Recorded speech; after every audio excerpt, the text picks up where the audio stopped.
Welcome back to Order 404. This is Cyber Jedis' official news station and spotlight channel. I'm your host, Vincent, and today we'll be diving deep into two research opportunities going on here at UTSA.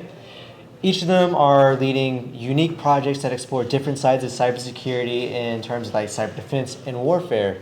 We'll be learning what inspired their research, what breakthroughs that they've been working on, and how their research will be shaping the future of cyber. Shall we get into it, guys? Of course. All right, let's jump in. So with our first question, can you two introduce yourselves, what role in the Cyber Jedis organization y'all are in, and how is y'all's research coming along? You want to take this question, or do you want me to answer? Go ahead. Okay, I'll start first. So I'm Gabriel Green. I'm one of the leads for our cyber warfare research group here at the Cyber Jedis, and we are studying the full spectrum of digital conflict, from the technical exploit chains and threat hunting frameworks to the policy, ethical, and psychological dimensions of those cyber operations. Our focus is connecting those worlds, translating those complex attack mechanics, like those modeled in the Lockheed Martin cyber kill chain and the MITRE attack matrix, into strategic insight and training that prepares people for real-world defense scenarios. I'm Hondo Limon. I'm also the research lead for the Cyber Warfare Research Group here in Cyber Jedis. And our training isn't just research and academics, but we also apply everything we learn hands-on in physical labs and exercises for the students, so that they may gain hands-on experience in these tools in order for them to benefit not just academically, but also in the workforce and wherever else they go into life. And Hondo, I heard you say that you give the hands-on experience such as labs. Could you elaborate a little bit more on what type of labs we're looking at? Sure. So our labs actually involve virtual machines and computers that we set up for the students to actually hack into, rather than just looking at a screen or anything. They get the opportunity to work with tools such as Nmap or Autopsy, even hacking tools like Metasploit to gain actual physical experience and document their findings so that they can always refer back whenever they actually need to. That sounds great. I definitely have some experience with Nmap and port scanning and all that, and you're teaching not only yourself but other team members on y'all's team how to document proper documentation. So I think that's a really cool experience that you're also offering to other people and increasing your own experience as well. So congratulations on that. So question number 2, what's been the most interesting discovery or challenge in y'all's projects? I guess the biggest challenge is balancing realism with responsibility for our group. We have to build control simulations that mirror real-world attack stages, but the most important thing is keeping them safe and compliant. So there's a bit of discipline involved. Me and Honda were talking about, let's say looking into malware from the Petya family, but at the same time there's a risk to that. We don't want to have people doing these activities and have their laptops, their machines being jeopardized with such a dangerous malware, because this is malware that, is capable of knocking out power grids, creating ransomware, causing millions of dollars in infrastructure damage, and causing quite a social disruption. So it's we're trying to make sure everything's compliant. Compliant. Okay, so being morally ethical with our skill sets and what we're exposed to. Yeah, just we're making sure it's very controlled. Controlled. All right, and Honda? I'd say one of our biggest discoveries is our ability to actually teach concepts like the kill chain, because we don't know where our students exactly are in terms of their capabilities, can they operate a Kali box or something. But with specific instructions in our labs, we were able to find out that they are in fact capable and fully ready to start documenting into actual documents such as the cyber kill chain, which is a actual step-by-step process that they can follow. And we had really good results with our recent lab in the kill chain. So I think it's went really well so far, and preparing them for our final research project. Might I steal this from you later on after the recording and all that? Sure. It's actually a template we're working on, so people can, when they're doing labs, they can reference this as a steps to steps. Okay, that's really interesting.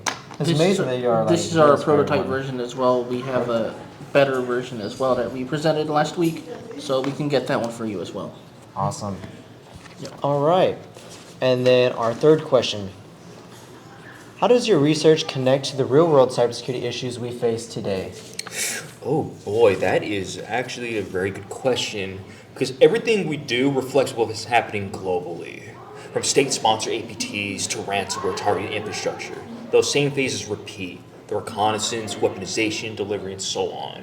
You see it happen right now in the world with what's going on with Russia and Ukraine, the attacks on their power grids, what we're seeing right now with misinformation being driven rapidly through cyber. Everything that's going on right now, and because the world is so connected digitally, cyber warfare is such a recurrent topic. It's going to be such a really relevant thing. As cyber continues to evolve, so will cyber warfare. So what type of attacks are we, if you know, have you, or like researched, what type of attacks have we as a country have been indulging in? Type of attacks, like indulging, like we've been affected by, or like... Or like what we've been doing to other like countries or other markets or electrical grids? So, as the United States, we have the cyber capability, especially if like the Air Force and the Army, especially. We have cyber warfare ready at our disposal. However, a lot of what we do as a nation is rather focused on like the Seven Eyes Coalition. So more focusing on like cybercrime as in itself, like So more like cyber policing. cyber policing and more international like coordination of like other members, so we can find cyber criminals and deport them back to our nation for a trial. So we're more of a policing rather than militarily cyber warfare, unlike our adversaries, because we haven't been also involved in like a military campaign. Fair enough. All right. And is there anything else going on with our research in terms of this question, or are we all set to move forward? We have been looking mostly at hybrid warfare and the actual effects of cyber warfare rather than like the future. So our main focus this semester is DFIR, Digital Forensics and Incident Response. So that's looking at what happened during an attack, what was the cause of it, what may have been the motivation and who was behind it, and using the tools to actually figure out all of this information. So it's more of actual incident response rather than policy or like educational kind of theory that we've been looking at this semester. But next semester we may look at more theoretical kind of cyber warfare stuff. And hopefully, if I'd like to chime in as well, like in addition to the hybrid warfare, like focus more on the artificial intelligence because it's rapidly growing. We see Grok, you see Sora, you see all these new AI models coming out, and with those, we've seen like before 5 years ago, we didn't think it would be capable of making such sophisticated videos, like such unique deep fakes. So we also wanted to look into that as well because...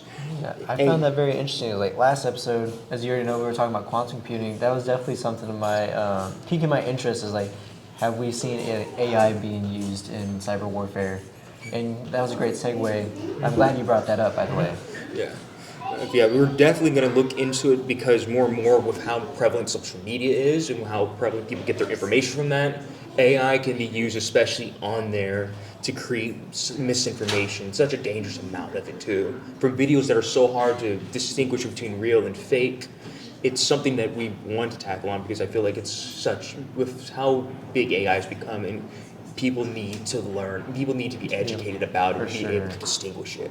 Yeah, I can't tell you how many times in recent months where I've had to explain to other people, like, hey, this is how you can identify that this video is actually made from an AI, like, platform or LLM, not LLM, but just AI in general. But yeah, for our next question, what's next for your project and upcoming goals or milestones? Is there anything that you can like elaborate on? You want to do the goals? I'll let you do the tools. Well, I guess we're going for that. You go for it. All right. So our main goal that's really coming up is hammering more in-person practice, because we've only had 2 labs and one of them has taken about 2 weeks, but we need to speed up our progress if we want to do our final research project, because our final research project will actually be a DFIR, like incident response, like fully modeled with APTs and everything. We'll be going more into that as we get closer into it, but I already have a basic setup of what I want to do. But we would need them to be more trained with the tools that would be required for this project. Okay. Sounds good. Yep. And interesting. When can we expect to see these results or like? So for the final research project, that will be probably the second to first last week First semester? of our For this research semester? group. Because our research group is 12 weeks long, so the Okay. 11th to 12th week will probably be the actual incident response exercise. Okay. So near the end. Interesting. Do you have like a date on that by chance, or? Not necessarily a date. We still have to set everything up, but I have all the required files and everything already. Okay, prepped. understandable. And then you, Gabe? Yeah, because we have multiple like research questions we wanted to tackle, like how will the U.S. define a active cyber war? Okay. And also another one is like how should NATO coordinate defense against nation-state cyber attacks? With everything going on, we're going to see. I feel like we're going to see more. Well, let me rephrase that. We're already seeing more cyber engaged attacks. So, I guess the goal of the mine is just improve those strategies for dealing with that. And then we also have to look into our critical infrastructure. I think back in 3 years ago, it was the Colonial Pipeline attack that the U.S. suffered on the East Coast. That caused a lot of disruptions. So we want to try to look into what we should protect. How should we like ramp up and improve these things? For sure. That all sounds very interesting. Is there anything that we're doing nowadays to identify those, like outside of the school and research market that we've identified here? Or are we pioneering something along those lines at the moment? So I would say that there are obviously like government agencies and everything that has been documenting like attacks every day on like infrastructure and the vulnerabilities, especially because our ICS infrastructure is so outdated. We're running like floppy disks still in like power plants. So the governments and like big agencies and companies are well aware, but I think students in like universities and high school that are barely getting into the cybersecurity market, they aren't realizing how vulnerable these systems are. So it's very important that they learn like what ICS is, what is SCADA, how vulnerable we are, so that they are aware and perhaps specialize into that field of research. For sure. Well, that sounds like you are coming up with a plan on how to educate the students in cybersecurity and hopefully beyond the students in cybersecurity into like other like degree plans here. So I think it's really cool. Let's see. Do you have anything else y'all like to add on? To this question or just in general? Just in general, Feel free to take the floor. All right. I mean, I saw the other question you had set up for us for students who want to get involved or learn more. For students that want to get involved, I would really suggest looking at groups like Cyber Jedis. Find your niche, find out, look at the research groups or just attend general meetings, compete wherever you can, or, just find something to do rather than just classes. As for to learn more, the one thing I would recommend that I love hearing is to find the specialty you enjoy. Because cybersecurity is so broad, you also need to specialize into something you enjoy. Because I've met students who haven't heard of forensics, ICS, DevSecOps, if you love software development. I think it's great to just look at a career path in cybersecurity that you would really enjoy rather than just going into it blind. For sure. Definitely listen to this advice, guys. It's very important that we interact with organizations within our field of study, especially in cybersecurity. We got Women in Cyber, Console Cowboys, and then Cyber Jedis that we're here representing today. All right, that's going to wrap up today's episode of Order 404. A big thanks to our research leaders for sharing their passion in cybersecurity. If you would like to learn more and how to get involved with Cyber Jedis or check out our socials and follow us along with our interviews, updates, tips and tricks, or even insight on the future of cyber, definitely stay in tuned.